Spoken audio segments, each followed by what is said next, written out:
Ms. Jessica Tan, Chairman of Government Parliamentary Committee for Ministry of Finance and Ministry of Trade and Industry, Member of Parliament, East Coast GRC, Managing Director, Microsoft Singapore.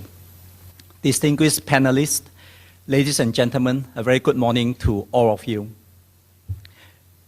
Welcome to this ICPAS 2010 Post-Budget Roundtable. A little more than 6 weeks ago, we actually held a very successful inaugural pre-budget roundtable. At that time, we had also a very distinguished panelist with us. And with that successful pre-budget roundtable that we had, the thought at the time was we must also continue with that so that post-budget we have these panelists here that can also contribute a lot of ideas back so that our chairman from Government Parliamentary Committee can bring some of these points back to the Parliament. And I understand that the budget debate will start tomorrow. So gathered here today are 15 of you, very distinguished people. I understand that you will share with us your thoughts, your feedback on the budget 2010.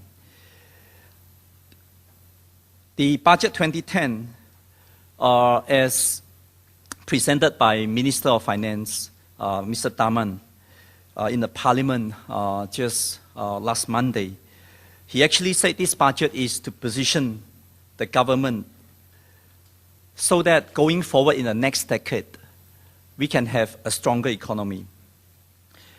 And he also announced in the Parliament that for 2009, the economy contracted 2%.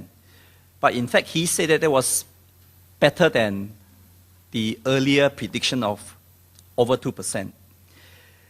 The 2009 budget last year was positioned in tension with the economic results, with a deficit of 2.9 billion as compared to the 8.7 billion expected a year ago. So that wasn't a bad achievement for 2009. More encouraging news came just 2 days shy of Mr. Tharman's budget speech. At that time, the Ministry of Trade and Industry had announced that its 2010 growth forecast for Singapore will be raised from 3 to 5% to that of 4.5 to 6.5%.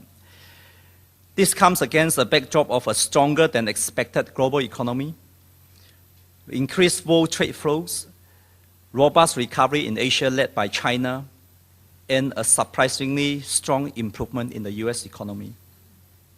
Such promising signs indicate that the worst is behind us, hopefully, and Singapore is recovering from the Great Recession. The storm has yet not blown over and the clouds remain on the horizon.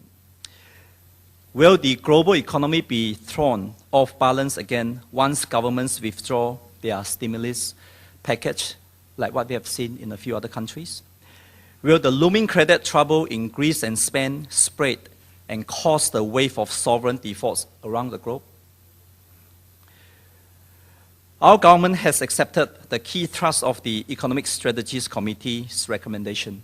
The 2010 budget was meticulously crafted to transform Singapore over the next decade with a key focus on raising productivity based on skills and innovation, growing globally competitive companies and including all Singaporeans in growth.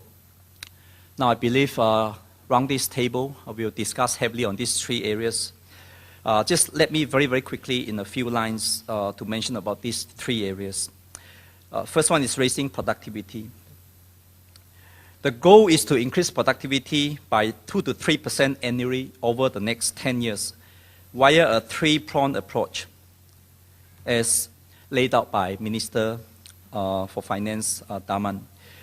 The first one is restructuring the economy towards high-value activities, and then upgrading the individual industries and enterprises, and raising the skills and creative potential of workers.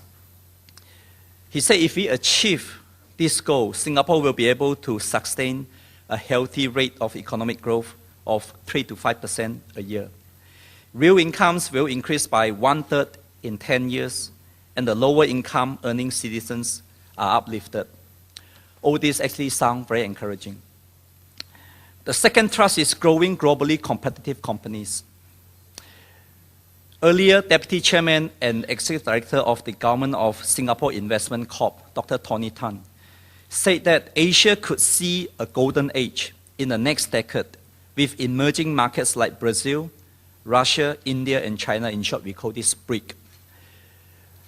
This will probably be becoming the world's largest economies with the BRIC. This presents Singapore companies a world of opportunities to expand in these markets in sectors like clean energy, waste and water management, healthcare, education, and transport management. To help local players grow into globally competitive companies in order to capitalize on these opportunities, the government has introduced a slew of initiatives which includes partnership for capability transformations, public-private core innovation partnership, and angel investors scheme. The third thrust is including all Singaporeans in growth. Mr. Tharman has assured that every Singaporean shares in the country's growth drive. Lower and middle income households will benefit from increased parent and dependent reliefs. The recognition of women who support their husbands has prompted the revision of wife relief to that of a spouse relief. I thought they are the same anyway, but they changed the term. The shift from flat property tax rate to progressive tax rates based on annual values of properties will save most folks about $240 or more a year. So with that, I look forward to a robust and stimulating roundtable whereby new thoughts and novel ideas may be hatched over the next 2 hours. Before we open up the roundtable session, please allow me to invite my co-chair, Ms. Jessica Tan, to say a few words.